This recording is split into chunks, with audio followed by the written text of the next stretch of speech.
जय जय गुरुदेव दत्त. कधी लक्षात आलंय का, काही घरात पाय ठेवला की मन अगदी हलकं वाटतं आणि काही घरात गेला की अगदी गुदमरल्यासारखं जड वाटतं. असं का होतं बरं? म्हणतात ना, घर हे फक्त वीट, दगड आणि सिमेंटचं नसतं, ते ऊर्जा असतं. आणि ही ऊर्जा आपण निर्माण करतो आपल्या बोलण्यातून, विचारातून आणि श्रद्धेतून. हरिपाठ म्हणजे हाच घरातील ऊर्जेचा बदल घडवणारा सर्वात सोपा पण प्रभावी मार्ग आहे. ज्ञानेश्वर महाराजांनी हरिपाठ रचला ते भक्तीचा प्रचार करायला नव्हे, तर घराघरात शांती आणि सत्व वाढवायला. पहिला बदल, वातावरणातील शांतता. दररोज हरिपाठ सुरू केल्यावर सर्वात आधी जो बदल जाणवतो तो म्हणजे घरातील शांतता. ज्या घरात भांडणं, तणाव, ओरडणं सुरू असतं तिथे हळूहळू आवाज कमी होतो, कारण हरिनाम उच्चारलं की त्या ध्वनिलहरी घरातील नकारात्मक कंपन दूर करतात. विज्ञान सांगतं, प्रत्येक शब्द, प्रत्येक आवाज ही एक फ्रिक्वेन्सी असते. हरी हा शब्द उच्चारल्यावर मेंदूमध्ये अल्फा ब्रेनवेव्ह सक्रिय होतात, ज्यामुळे मन शांत आणि स्थिर राहतं. म्हणूनच जेव्हा घरात हरिपाठ सुरू होतो तेव्हा केवळ कान नाही, तर संपूर्ण वातावरण त्या सकारात्मक लहरींनी भरतं. दुसरा बदल, मनातील स्थिरता आणि विश्वास. हरिपाठात जे अभंग आहेत ते फक्त विठ्ठलाचं नाव नाही घेत, ते आपल्याला दररोज स्वतःला समजून घेण्याचं शिक्षण देतात.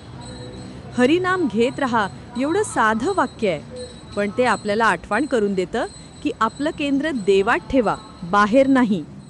काही दिवसांनी तुम्ही पाहाल, मनातील बेचैनी कमी होते, निर्णय स्पष्ट घेतले जातात आणि मनात नकारात्मक विचार राहत नाहीत. कारण हरिनाम हे मनाला स्थिर करण्याचं नैसर्गिक औषध आहे.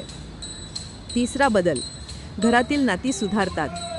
ज्या घरात दररोज हरिपाठ होतो तिथे केवळ देवाचं नाव नाही, तर प्रेमाचं वातावरण तयार होतं.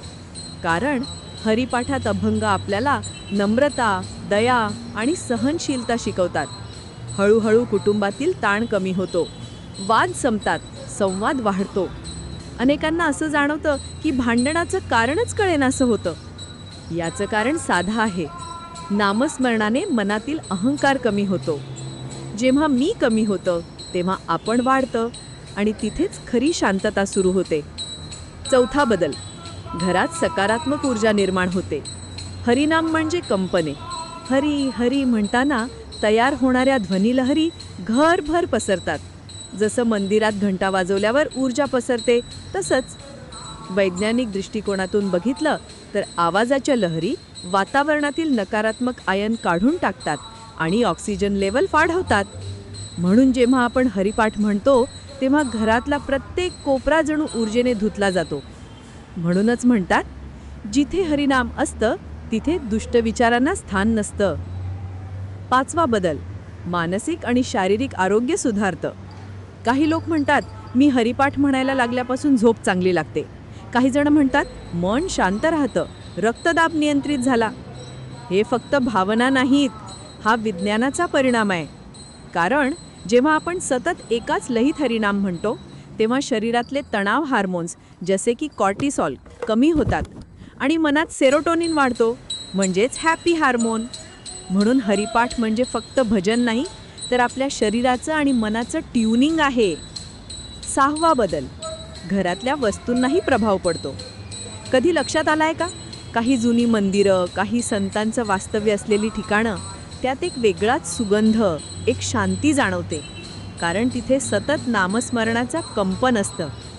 घरातही तसंच होतं. जेव्हा आपण हरिपाठ म्हणतो तेव्हा त्या कंपनांनी भिंती, वस्तू आणि संपूर्ण जागा एक वेगळाच चार्ज घेते. म्हणूनच ती जागा पवित्र वाटायला लागते.